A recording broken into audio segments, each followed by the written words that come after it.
Hörmətli tamaşaçılar, mövqe verilişi yenidən efirdədir. Bildiyimiz kimi ölkəmiz seçki ilindədir və bu seçki ilində Azərbaycana digər ölkələrin maraqları daha da artır və öz siyasətlərini yeritməyə çalışırlar. Bu məsələlərə münasibətini öyrənmək üçün studiyamızın qonağı politoloq Mübariz Əhmədoğludur.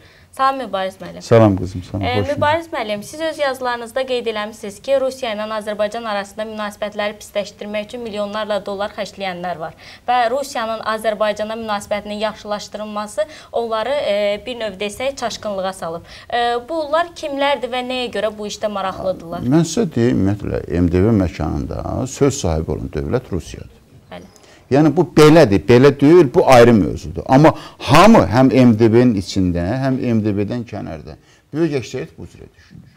Demək, sabitlik üçün də, ondan sonra deyək ki, stabillik üçün də, təhlükəsizlik üçün də MDB məkanda olan dövlətlərin birinci növbədə həmin dövlətin Rusiya ilə münasibətini testdən keçirirlər ki, bunun Rusiya ilə münasibəti necədir, Rusiyanın bundan xoşu gəlir, gəlmir.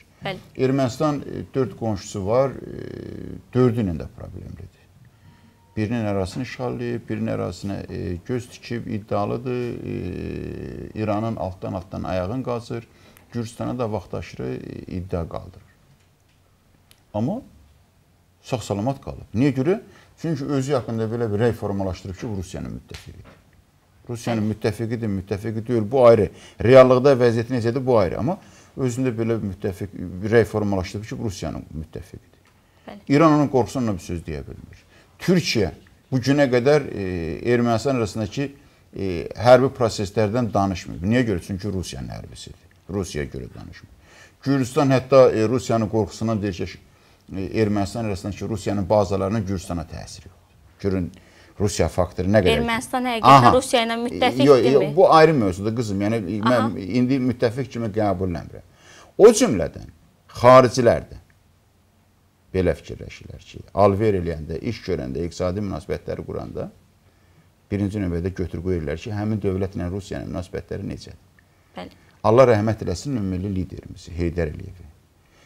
Əgər o Rusiya ilə münasibətlərin yaxşılığın yaratmasaydı, yaxşı münasibətləri qurmasaydı və yaxud Rusiya-Azərbaycan münasibətlərin yaxşı görüntüsün yaratmasaydı, qızım, biz neft müqavilərini heç birisini imzalaya bilməyəcəkdik. Neft müqavilələrin 94-cü ildə Amerika, İngiltərə-Amerika şirkətləri imzaladı. Həmin imzalama mərasimində Rusiyanın energetika naziri iştirak elədi. Həmin, deyək ki, o mərasimdə Rusiyanın xariclər naziri yoxsa nazirinin müavini. Yəni, Rusiyanın qeyri-hərbi elitasından qıraq, bütün o vacibi siyasi qüvvələr bu prosesdə iştirak elədi. Niyə görə? Çünki Amerika indinin özündə də qorxur. O vaxt lap qorxurdu ki, mən Rusiyanın qorxusundan gedir Rusiyanın qulağının dibində neft çıxarda bilmirəm. Ona görə Rusiyanın MDB məkanında sözü həlledici söz kimi qəbul edilir. Həm MDB daxilində, həm MDB-dən kənarda. O baxımdan ən azı 2 dənə dövlət var ki, istəyirlər bütün hallarda Azərbaycan üçün pis olsun. O dövlətlərdən biri ermənilərdir. Bütün dünya erməniləri çalışırdılar ki, Azərbaycanı qorxulu dövlət kimi təsvir eləməkdən ötürü çalışırdılar ki, onu Rusiya ilə düşmən kimi təqdim eləsinlər. Yəni, bayaq dediyim sözü təkrar edirəm. Rusiyanın düşməni olan qonşusu ilə heç kəs iş görmür. Avropa, Cənubi Osetiya münaqişəsindən sonra Avropa donor konfransı keçirdi. 2,5 milyard avro Gürcistana pul yığdı. Amma Gürcistanla Rusiyanın münasibətləri yaxşılaşmadığı üçün, qızım, heç o yığılan pulun 100-150 milyon avrosu gəlməyib. Yəni, başa düşürlər ki, Rusiya əgər Gürcistanın düşmənçisi, sabah tezdən yenə hücum edib, işğal edəcək torpağını. O bir hissəsini işğal edəcək. Mənim demək, qoyduğum maya batdı getdi. Siz konkret qeyd edirsiniz ki, Azərbaycan hansı istiqamətdə addım atsa da Rusiyanı nəzərə almalıdır. Hökmən biz nəzərə almalıyıq. Eləcə də bizim düşmənlərimiz də nəzərə alırlar ki, əgər Rusiyanın Azərbaycanla düşmənçiliyin sübut eləyə bilsələr, xarici dövlətlər Azərbaycan investisiya qoymayacaq, xarici dövlətlər Azərbaycan oturub durmayacaq, əməkdaşlıq eləməyəcək. Ona görə Ermənistan milyon xərcləyir. Ermənistan həm də öz daxili siyasətinə görə Rusiyanın Azərbaycanın düşmən kimi görünməsində maraqlıdır. Qızım, orada Qarabağı işğal edən adam var. yaxınlarda bu Rusiya Azərbaycana silah satmaq söhbəti meydana çıxandan sonra o belə bir söz işlədi ki, dedi, əgər Rusiya Ermənistanın dalından çəkilibsə, Azərbaycan müharibə eləsə, ermənilər Qarabağda 2 gün davam verə bilməyəcəklər, davam gətirə bilməyəcəklər. Demək, ona görə Ermənistan həm də çalışır ki, milyonların qoyur bu Ermənistan. Qızım, elə bu Ermənistandakı ermənilər oyana dursun. Qızım, Fransada, Amerikadakı ermənilər Azərbaycan söhbəti gələndə o Rusiya bir nağara çalırlar, Rusiyanı elə tərifləyirlər, adam qalır mətələ. Amerikalısan, ged Rusiyanı pisdə də. Fransızsan, ged Rusiyanı pisdə də. Hər yerdə pisləyirlər Rusu. Amma Azərbaycanla əlaqəli məsələlər gələndə dahi Rusu tərifləyirlər. Demək, bu belədir vəziyyət ki, yəni Ermənistan həm xarici siyasətinə görə, həm daxili siyasətinə görə çalışır ki, Azərbaycan Rusiyanı düşmən kimi göstərsin, milyonlar xərcləyir. Qızım, İran Azərbaycan müstəqil olan gündən Azərbaycanın müstəqilliyini tanımır. SSR-nin dağılması ilə bağlı qərar qəbul edilən kimi o zaman İranın Xariclər Naziri Ələkbər vilayəti idi. İndi İranın ali dini liderinin beynəlxalq məsələlər üzrə müşaviridir. Qızım, Ələkbər vilayəti getdi Moskvaya. Moskva ilə danışıqlar apardı ki, Azərbaycanın müstəqilliyi tanınmasın. O vaxt SSR dağılanda qayda belə idi ki, Amerika ilə Rusiya razılaşmışlar. Amerika, Rusiya, BMT razılaşmışdı. Demək, o dövlətlərin BMT-də müstəqil dövlət kimi tanınması ilə bağlı qərarının qəbul olunması üçün birinci növbədə o sənədin altında Rusiyanın imzası olmalıydı. Rusiya demək, kimin sənədinə qol çəkirsə, BMT-də dərhal onu heç icrazat keçirmirdi, tanıyırdı, gedirdi. Rusiyada hamını tanıdı. Bir dənə Gürcistanı tanımadı, bir 6 ay, 7 ay Rusiyanın altında imzası olmadığı üçün Gürcistanın sənədinin 6 ay, 7 ay, bəlkə də 1 il Gürcistanın müstəqilliğini tanınması yubandı. Həmin dövrdə Ələkbər vilayəti getdi Moskvaya ki, Azərbaycanı tanımayın, müstəqilliyin, sənədinə qol çəkməyin. Ələkbər vilayətdən bu sözü qəbul elədilər. Getdilər Kremldə, o sözü qəbul edən Urus çatdırdı Kremlə. Müzakirə edilər, Rus qərar verdi ki, yox, biz Azərbaycanın müstəqilliyini tanıyacağıq. İranın niyyəti boşa çıxdı. Yəni, çox şeylər danışa bilərəm. Yəni, məqsədim odur ki, İran müstəqil Azərbaycan yarandığı gündən, SSR yarandığı gündən İran çalışıb ki, Azərbaycan bir müstəqil dövlət kimi mövcud olmasın.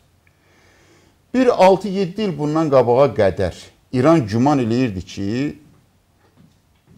Azərbaycan müstəqil dövlət ola bilməyəcək, dünya erməniləri Azərbaycanın başını yeyəcək.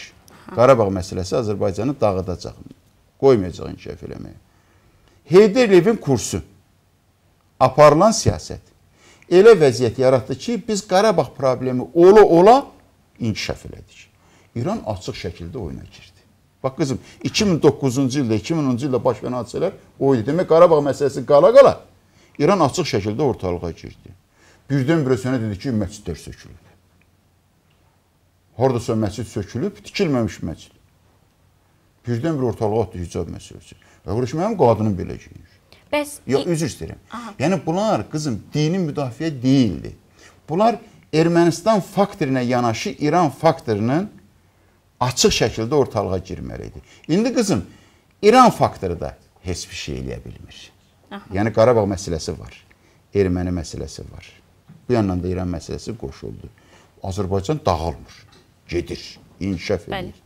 İndi İran bu dəqiqəcə ən böyük siyasəti, enerjisi onun üzərindədir ki, Azərbaycanla Rusiyanı düşmən kimi göstərmək. İranın siz mətbuatını izləyin.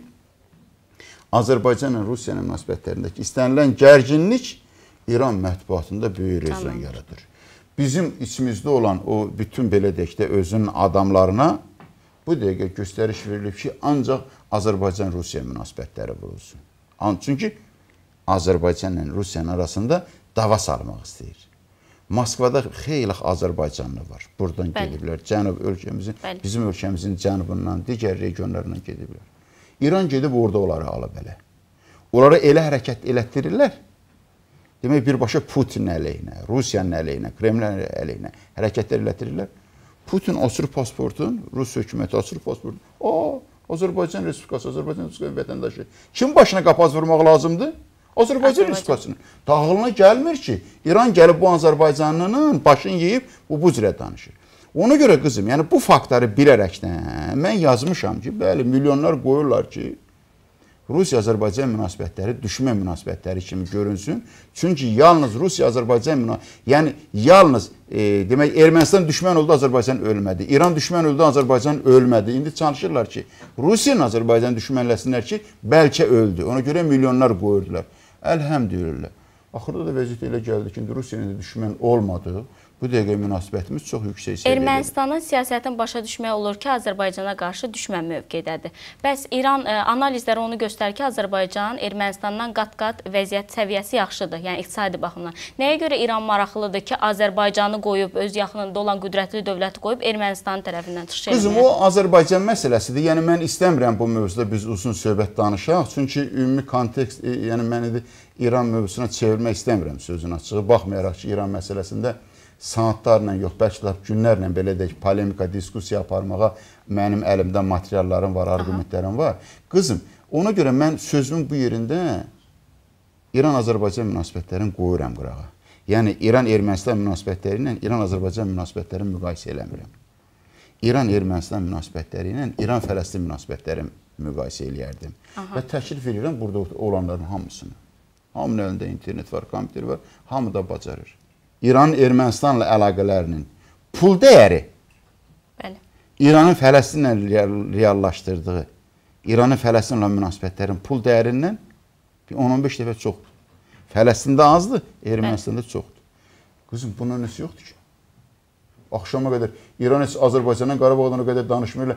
Axşama qədər, tezdən axşama qədər Fələstindən danışır. Da Fələstin müsəlmanına, təbliğatının baş sözü, Fələstin müsəlmanına Ermənistandan 15 dəfə az yardım eləyib, Azərbaycanı niyə atırır? Bizim onun münasibəti ayrıdır. Yeri gəlsə, mənim oğlumu çıxar, bu dəqiqə sübut edir ki, İran dövləti olmayıb, Şah İsmail Xətainin dövlətidir, mənim dədəmdir, babamdır, bu dəqiqə sübut edir ki, onu gedib Şah İsmail Xətaya çıxır və yaxud o qardaş. Sübut edir ki, Şah İsmail Xətayının əmsi oğlunun qardaşıdır, misal üçün. Deyir, dövlət mənimdir. Yenə deyirəm, və ona görə İran, Azərbaycan o qədər danışmıram. Ona görə də mən aydınlıq yaranmaqdan ötürü, mən deyirəm ki, İran-Ermənistan münasibətləri ilə İran-Fələstin münasibətləri müqayisə edir. Amma mən aydınlıq yaranmaq üçün 2 kəlmə, 3-4 dənə tezis deyim onun. Qaz kəməri Ermənistana çəkib. Özdə Mahmud Əhməd Necətin dövründə. Alternativ avtomobil yolu çəkdi. Şimal-Cənub avtomobil yolun işləyirlər indi. Şimal-Cənub marşrutun dəmir yolun çəkirlər indi bu dəqiqəcə. Dəmir yolu layihəsi hazırdır. Təbriz-Yerevan enerji məhsulları layihəsi. 3 dənə yüksək gərginlikli elektrik xətti. Yeganə prezidentdir Mahmud Əhməd Necət. Ermənistana 3 dəfə səfər eləyib. Yeganə prezidentdir Serj Sərkisyan. İrana gedəndə hədiyyə alıb. Yəni, onu İrana dəvət edəndə, bu erməni nə mataqdırsa, onun İrana getmək üçün İran dövləti ona hədiyyə verib. Birinci dəfə onun səfərinə 60 milyon dollar hədiyyə verib. Birinci dəfə 20 milyon dollar hədiyyə verdilər, Novruz bayramı günü getmişdi. Sonra isə 60 milyon dollar hədiyyə verdilər. Ki, nə var? İrana Ermənistanın prezidenti gəlib, buna hədiyyə verilməlidir. İran üçün böyük bayramdır. Qızım, bu. Ona görə yenə deyirəm, İran-Azərbaycan münasibətləri çox spektrlidir. Özdə indi bizim cəmiyyətdə hər yerdə fikir bölünüb, İranın burada da xeyli miqdarda adamları var, İran kimidir. Yəni, belə deyək ki, reallığı gizlədib, hamı yarım başlı bu dəqiqə belə deyək ki.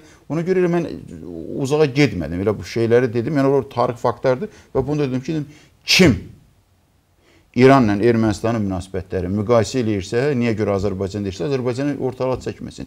Elə qayıtsın İranla Fələstinlə münasibətləri. Amma sizin fikirlərinizdən belə aydın oldu ki, İranın Azərbaycana dəstək göstərməyə, belə deyək, münasibətləri yaxşılaşdırmağından o qorxur ki, Cənubi Azərbaycan meyarı var ortalıqda. Amma Azərbaycan hökuməti də dəfələrlə qeyd eləyib ki, biz İranın ərazi bütövlüyünün Qızım, mən Azərbaycan hökuməti ilə, Azərbaycan rəsmiləri ilə münasibəti yaxın adamlardan biriyəm. Nə rəsmi, nə qeyri-rəsmi. Mən bizim hökumətdən eşitməmişəm ki, biz İranı parçalayacağıq. Eşitməmişəm.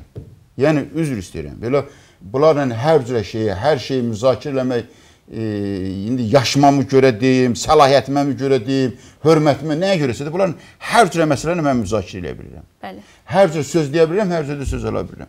Qızım, nə arxada, nə üzdən, nə aşkara, nə rəsmi, nə qeyri-rəsmi. Azərbaycan hökumətinin İranın daxili işinə qarışmaq fikri yoxdur.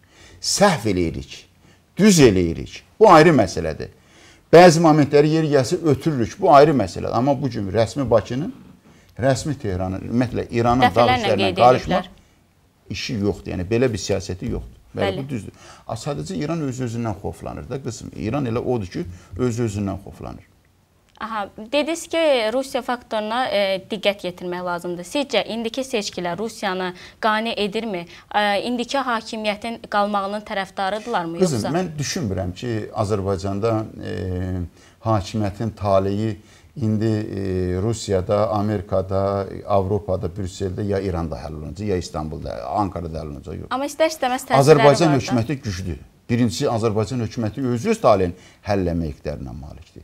İkincisi, Azərbaycan xalqı çox güclüdür. Azərbaycan xalqı və Azərbaycan hökuməti bu seçkidən və bundan sonraki bütün seçkilərdə öz taleylərini müəyyən edəcəklər. Amma müəyyən, deyək ki, belə deyək ki, atributlar qalır. Yəni, müəyyən qüvvələr ilə başa düşür ki, bugün Azərbaycanda prezidenti Rusiya təyin edəcək, İran deyir, mən qoymalıyam adamı ora, Türkiyə, misalında bəziləri fikirləşir ki, yox, Türkiyə gəlib burada nəsə eləyəcək, bəziləri deyir, yox, Avropa artıq qazını alıb, Avropa Azərbaycanın vecinə deyil, geçsin Azərbaycan qarışsın, nə vecinə, belə deyək, yəni, bu cürə düşünənlər var. Amma bizim xalqımız yetkin xalqdır, hakimiyyət, xalq seçkilərin taleyi müəyyən eləyəcək. Seçkilərdə qeyri-müəyyənlik nədə ola bilər, qızım? Sosial şəbəkə əsridir. Dövrümüz sosial şəbəkədir. Adicə, sizin qabağınızda kompüter var, adicə əlində kompüter olan bir adam, bir də görürsən, dünya çapında olan proseslərə təsir eləyə bilir. Bax, belə ekstremal vəziyyətləri yarana bilər. Azərbaycan hakimiyyətinin davranışına da mən belə baxa düşürəm ki, o belə ekstremal vəziyyətlərə hazırdır. Yəni, ilk andaca qabağına alır. Yəni, siz fikir verirsiniz, Türkiyədə. Biraz nəzarətsiz buraxdılar prosesi. Sonradan görürsünüz nə qədər əziyyət çəkirlər. İndi Türkiyədə gəzi hadisələrinə baxandan sonra Azərbaycan hökumətinin bəzən ilk andaca atdığı o addımlar radikal kimi də görünürsə də belə artıq mahiyyətini başa düşürsən ki, bugün bunu bu bir nəfər adamı bu qədər əziyyətə salır ki, sabah 500 dənə adamın gözünə göz yaşarıcı qaz girməsin. Bəli. Evi, arvadı, uşağı, ailəsi əziyyət çəkməsin. O baxımdan, qızım, yenə deyirəm, Azərbaycan hökuməti, Azərbaycan xalqı və bir də sosial şəbəkələr. Azərbaycanda hakimiyyətin müəyyən olmasında bu faktorlar iştirak edəcək. Digər bir məsələyə diqqət salsaq, Türkiyənin Xarici İşlər Naziri Azərbaycana səfərdə oldu və hərbi müqavilələr imzaladılar ki, hərbi parad keçirsinlər. Parad dedikdə, yəni təcrübələri bölüşsünlər. Buna münasibətiniz necədir? Əhməd Davutoğlu'nun səfərin, Azərbaycana səfərin ümid səfəri adlandırıram. Yəni, Azərbaycanın imicinə, Azərbaycana başucalığı gətirən səfəri hesab edirəm. Əhməd Davutoğlu burada nədən danışdı? Əhməd Davutoğlu danışdı ki, gəl diplomat mübadiləsi eləyək. Türkiyənin diplomatları gəlsin, Azərbaycan Xarici İşlər Nazirliyində öyrənsin. Azərbaycan diplomatları da geçsin, Türkiyənin Xarici İşlər Nazirliyində işləsin, onların təcrübəsini öyrənsin. Qızım, bizim diplomatlarımızın öyrənməsinin 15 il bundan qabağa ehtiyacı var idi. Söz yox, öyrənmək həmişə lazımdır. Amma o dövrdə, qızım, çox ciddi bizim diplomatiyada problemlərimiz vardı, ən azı kadr sahəsində. Türkiyə o vaxt bunu eləmədi, indi eləyir. Niyə görə? Niyə görə? Çünki indi Türkiyə Azərbaycana tamam ayrı gözlə baxırdı. Vaxtilə Türkiyə deyirdi ki, Azərbaycandır, bugün sabah gəlib elə gündə mənim cibimdə eşələnəyib, pul gəzən dövlətlərdən biridir. Yetim dövlətin biridir. Amma indi başa düşür ki, elə problemlər var. Türkiyənin qabağına elə problemlər çıxıb. Türkiyə o problemləri Azərbaycanın iştirakı ilə, Azərbaycanla bir yerdə daha asan həll eləyə bilər. Bizdə mitinqlərdə adamlar tutulanda Türkiyə hökuməti gülürdüsə, indi o gəzi hadisələrindən sonra Türkiyə bizi başa düşür. İştirsən? Bir. Ona görə gəlir fikir mübadiləsi aparmağa. Diplomat mübadiləsi, yəni tamam ayrı səviyyədir. Digər tərəfdən, qızım, Azərbaycan BMT Təhlükəsizlik Şurasının qeyri-daimi üzvüdür. Əhməd Davutoğlu'nun burada verdiyi bəyanatlardan mənim anladıqlarımdan biri o oldu ki, Türkiyənin Azərbaycan çalışırlar ki, o yeri əllərində saxlasınlar. Mən hətta təklif eləyərdim ki, vaxtıyla təklif də eləmişəm. təklif edirdim ki, Qazaxıstan da qoşulsun bu seriyə. Yəni o BMT Təhlükəsizlik Şurasında olan o qeyri-daimi üzv yeri, o bir dənə yer. Növbə ilə, indi Azərbaycandadır. Güclərini birləşdirsinlər, eləsinlər ki, Azərbaycanın müddəti bitəndə 5-6 aydan sonra Azərbaycanın müddəti bitir. Demək, güclərini birləşdirsinlər, o yer keçsin Türkiyə. 2 ildən sonra birləşdirsinlər Azərbaycan, Türkiyə, Qazaxıstan. Gücün birləşdirsin, o yer keçsin Qazaxıstana. Yenə Qazaxıstanın müddəti başa çatan ərəfədə Türkiyə, Azərbaycan, Qazaxıstan güclərini birləşdirsinlər, o yeri tezdən alıb versinlər Azərbaycana. Yəni Əhməd Davutoğlu'dan mən bunu gördüm. Əhməd Davutoğlu'dan mən həm də onu gördüm ki, o Azərbaycana gəlib ki, Azərbaycanın BMT Təhlükəsizlik Şurasındakı imkanlarından bəhrələnsin, yararlansın. Yəni Azərbaycan yaxınlarda yenidən BMT Təhlükəsizlik Şurasının sədri olacaq və Əhməd Davutoğlu çalışır ki, o dövrdə Türkiyəni çox ciddi sıxan 2 dənə məsələ BMT Təhlükəsizlik Şurasında müzakirəyə çıxarılsın. Bunun biri Suriya məsələsidir, biri də Misir məsələsidir. Azərbaycan inkişafı indi o yerdədir ki, bizə ümid yeri kimi baxırlar. Bizim qapımız ümid qapısıdır. Gəlirlər, bizdən xahiş edirlər. Budur. Qızım, o yer çox şey. Qızım, da dünyada onun ali yeri yoxdur ki.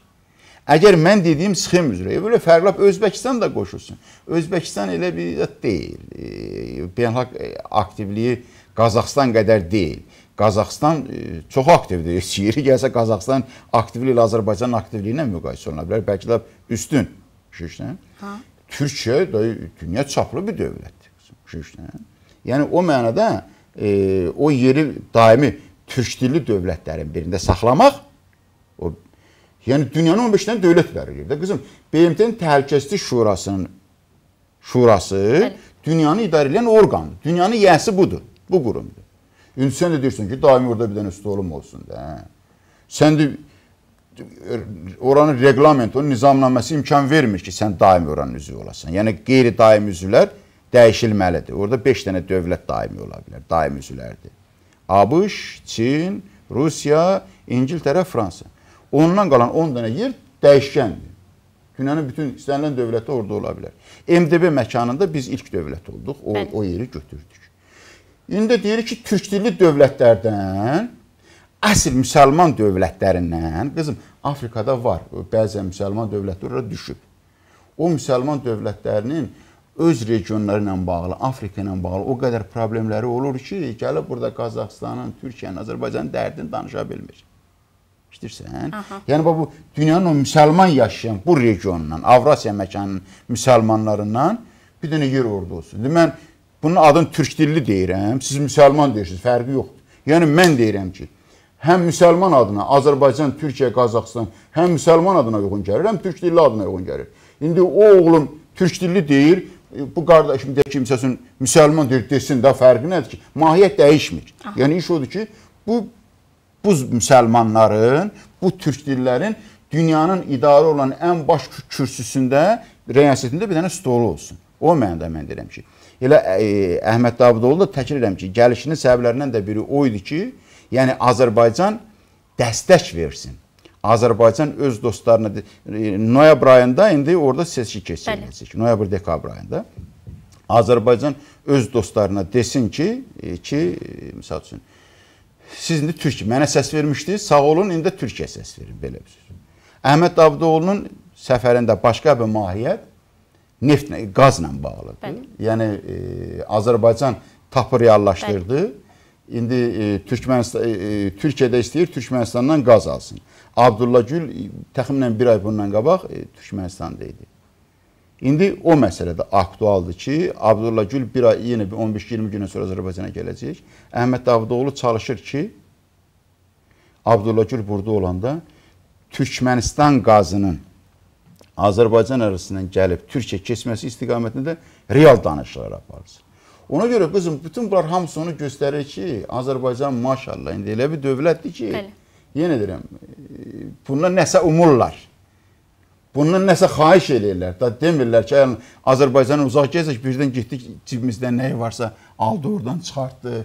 Gəlirlər ki, Azərbaycan xahiş eləyirsən filan iş elə. Ona görə Əhməd Davutoğlu'nun bu səfəri onun bütün əvvəlki səfərlərindən fərqli səfərdir qızım. Amma bəzi politoloqlar elə hesab edirlər ki, Türkiyənin Azərbaycana səfəri bəzi qüvvələrə Türkiyə Azərbaycanın yanındadır mesajını verməkdir. Siz nə düşünürsünüz? Qızım, mənim üçün qətiyyən xəcalət deyil. Mən hesab edirəm ki, Türkiyə Azərbaycanın yanındadır, yanında olacaq. Azərbaycan da Türkiyənin yanındadır, yanında da olacaq. Heç fərqi yoxdur. Gəzi hadisələrində biz aşkar və arxada Türkiyə dəstək verdik və bundan sonra Azərbaycanın daxilində gedən bütün siyasi proseslərdə, o cümlədən prezident seçkilərində də Türkiyə Azərbaycana dəstək verəcək. Prezidentin öz nitqində qeyd eləmişdi ki, Avropanın bəzi ölkələrinin Azərbaycana qarşı təzyiqləri var. Siz bunu necə qiymətləndirirsiniz? Nəyə görə o təzyiqlər var? Qızım, bayaqdan biz Azərbaycanın inkişafından danışırıq. Bəli.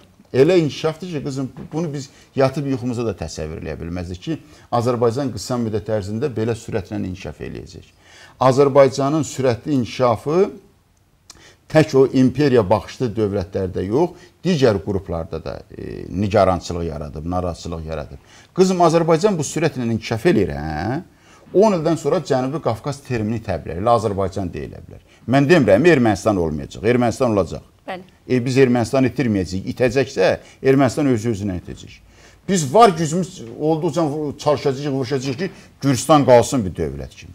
Amma qızım, Azərbaycan, indi bu dəqiqə regionun 70-75% iqtisadiyyatı Azərbaycanın.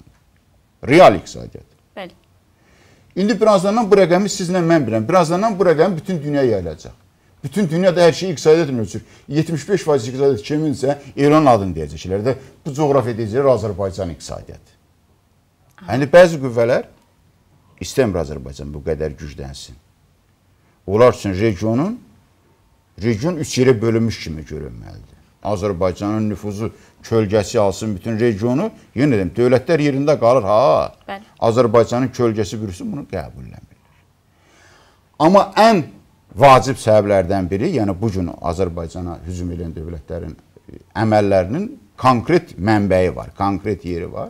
2 il bundan qabaq Serj Sərkisyan Brüsseldə Avropa Xalq Partiyasının qurultayında çıxış eləyəndə Avropa dövlətlərindəki olan ermənilər Serj Sərkisyana şikayət elədilər ki, 5-3 il bundan qabaq Azərbaycan kimdir tanımırdılar. Amma indi Azərbaycan güclənib. Hara gedirik bizim qabağımızda Azərbaycandır və bizə işləməyə imkan vermir. Ermənilər Serj Sərkisyan, Avropadakı ermənilər Serj Sərkisyana şikayət elədi. Heç bir şey də tapa bilmirik, qabaqlarına heç bir şey qoya bilmirik. Dedi, nə olursa olsun, insan hüquqları məsələsini qabardın. Yəni, insan hüquqları məsələsini qabartmaq da odur ki, həm insan hüquqlarının pozulmasına şərait yaradır, sonra da onu qeydə alın, böyük qətnamələr şəklində yazın, geçsin. Qızım, bizdə indi mən baxıram bəzi hərəkətlərə, bəzi adamların danışığına. O söz deyilməməlidir, amma deyir. O hərəkət olunmamalıdır, onu eləyir. Bilə-bilə ki, yəni bu hərəkət özünün də ziyanınadır, Azərbaycanın da, Avropanın da, dünyanın ziyanınadır, amma eləyir. Nə var, nə var?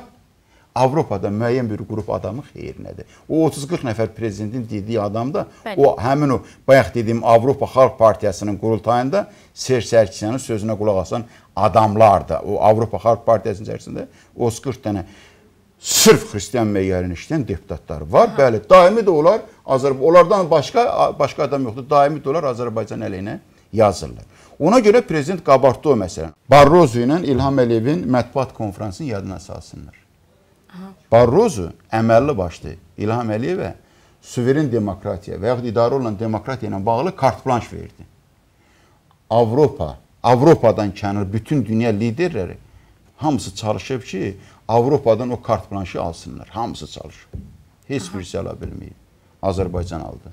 Suveren demokratiya və yaxud idarə olunan demokratiya. O deyən ki, suveren demokratiya nədir? O demokratiyanın ki, tərkibində milli mənafe nəzərə alınır, yəni mentalitet nəzərə alınır, tarix nəzərə alınır.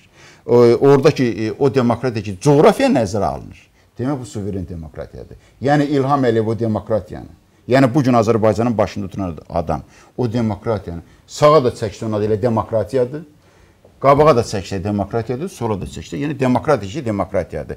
Yəni, suveren demokratiya, dövlətin, millətin maraqları, təhlükəsizlik məsələləri, xalqın artan rifahının, artan yaşayış səviyyəsinin təmin olunması seçki demokratiyasından daha üstündür. Bax, suveren demokratiya budur. Bunu da İlham Əliyev aldı. Qəbul olunan bu 3 anti-Azərbaycan qətnamələrinin ölkəyə nə kimi təsir ola bilər? Ümumiyyətlə ola bilərmi? Qətnamələrin ikisi qəbul olunandan sonra José Manuel Barroso o bəyanatı verdi. Ondan sonra cəmi bir dənə bəyanat qəbul olundu. İkisi, hətta Avroparlamentin 2 qətnaməsi, hətta Avrokomissiyanın sədri José Manuel Barroso təsirləməyibsə, o birisi Greenbergə və yaxud deyək ki, Koksa, Muksa heç birisindən qətiyyəndə təsir eləməyəcək.